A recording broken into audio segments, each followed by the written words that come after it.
नमस्कार दोस्तों, AD civil services classes में आप सबका स्वागत है।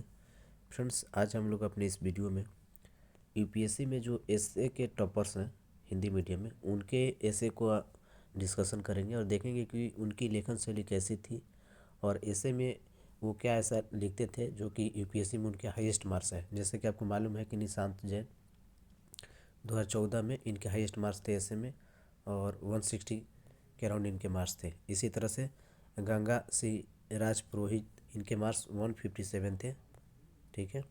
और रवि कुमार सिहाग 2021 में इनके मार्क्स जो है एसए में हिंदी मीडियम में सर्वाधिक मार्क्स थे।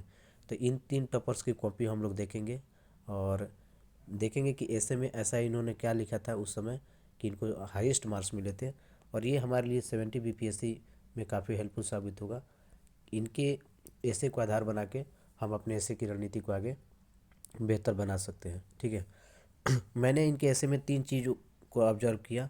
उसमें पहला जो चीज़ था वो था ऐसे में इनका जो फ्लो है, प्रवाह जो है वो काफ़ी बेहतर है। इसके बाद लैंग्वेज, भाषा जो है काफ़ी बेहतर है, ठीक है। और तीसरा जो है इनके ऐसे में वो है कंटेंट डायमेंशन के साथ में। जो कंटेंट आपको दिखेगा और डायमेंशन, हर तरह के डायमेंशन को इन लोगों ने अपने ऐसे में कवर किया है, ठीक है। तो पहला जो ऐसे है ये निशांत जैन का है और ऐसे का जो शीर्षक है शिक्षा अपने अज्ञान की प्रगतिशील खोज है।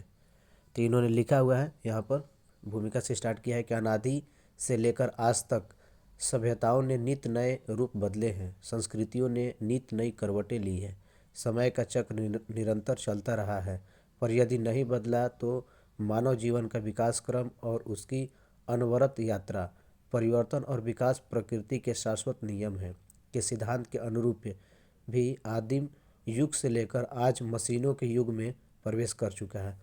ये इन्होंने पहला पैरा लिखा है। इसके बाद दूसरे में लिखा है कि मानव को अधिक परिपक्व, समझदार और प्रबुद्ध बनाने में शिक्षा की महत्व भूमिका हर युग में प्रभावी रही है, चाहे वो अनौपचारिक रूप से घर बाहर माता पिता दादा दादी पड़ोसियों द्वारा सिखाए गए सबक हो या वैदिक जो है परंपरा से मकतब मदरसे तक की औपचारिक शिक्षा पद्धतियाँ। निस्संदेह शिक्षा का मानव के व्यक्तित्व के सर्वांगीण विकास में महत्वपूर्ण योगदान रहा है। इसके बाद इन्होंने बीच में कोटेशन की यूज किया है। तो इस तरह से पूरा इन्होंने ऐसे लिखा हुआ, आप देखिएगा बहुत सारे डायमेंशन इसमें कवर है, तो आप इसको पूरा पढ़िएगा।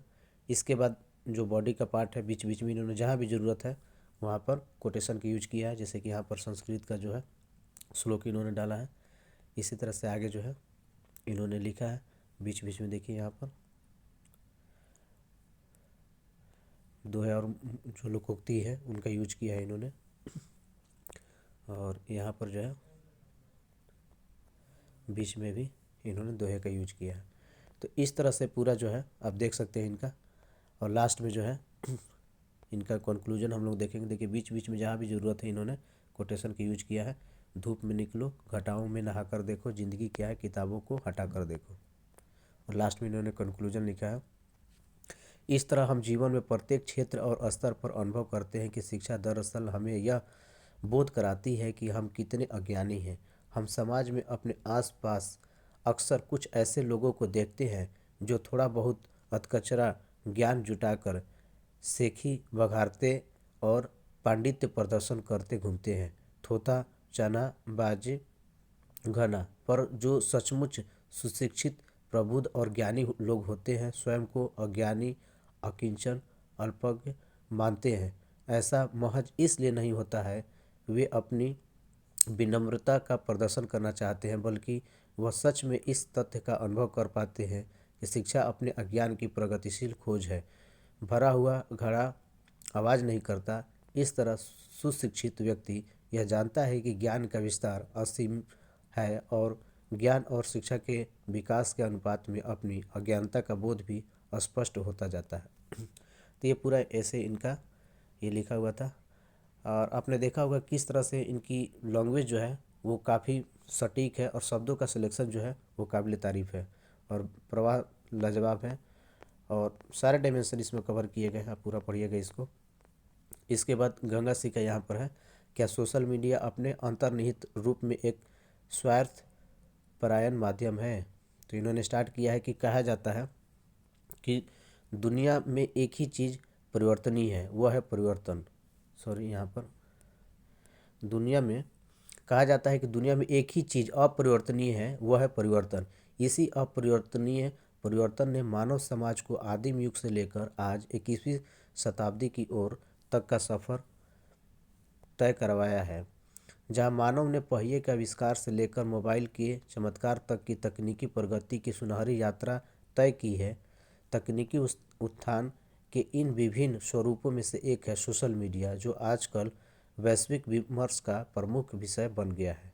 ठीक है, इसके बाद इन्होंने आगे लिखा हुआ, तो ये पूरा ऐसे इनका भी है, और इनके ऐसे में भी जो है हर तरह के डायमेंशन लिया गया है, पॉजिटिव, नेगेटिव, और जितने भी मीडिया के अलग अलग रूप हो सकते हैं उन्होंने यहाँ पर मेंशन किया।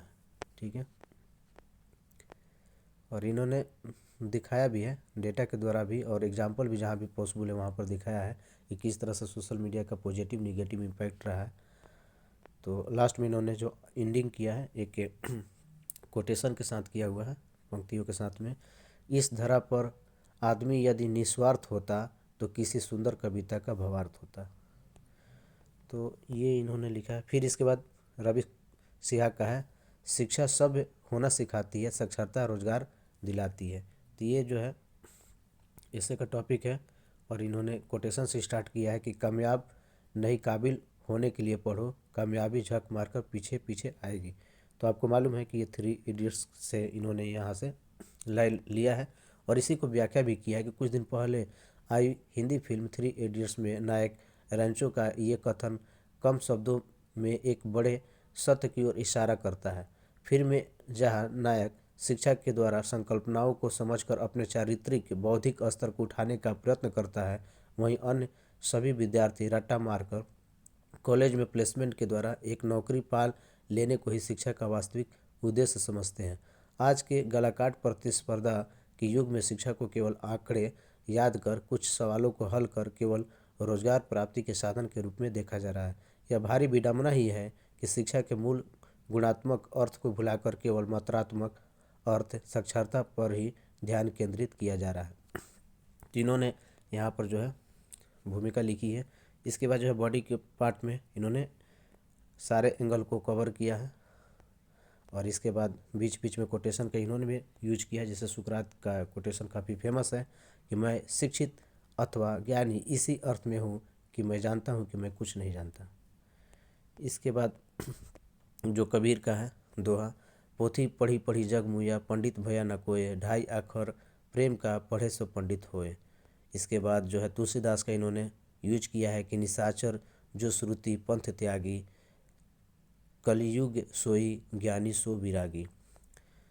और लास्ट में इन्होंने जो कंक्लूजन है इसका, इन्होंने कंक्लूजन में लिखा है, यहाँ से मैं पढ़ के सुना रहा हूँ आपको, कि चर्चा का अंतिम पक्ष यह है कि किस प्रकार की शिक्षा होनी चाहिए जो व्यक्ति को सभ्य, शालीन, सार्थक बना दे।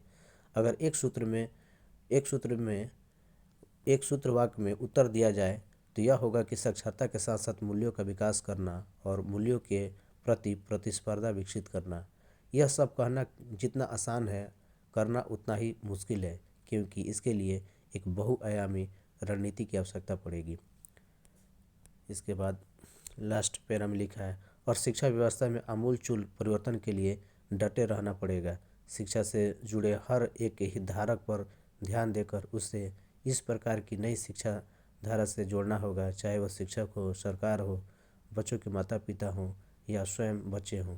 इस समूचे प्रयास में स्कैंडिनेवियन देशों से सीख ली जा सकती है, जहाँ प्रत्येक शिक्षार्थी पर ध्यान देकर उसे अपने स्वभाव, स्वधर्म के अनुसार आगे बढ़ने को प्रेरित किया जाता है।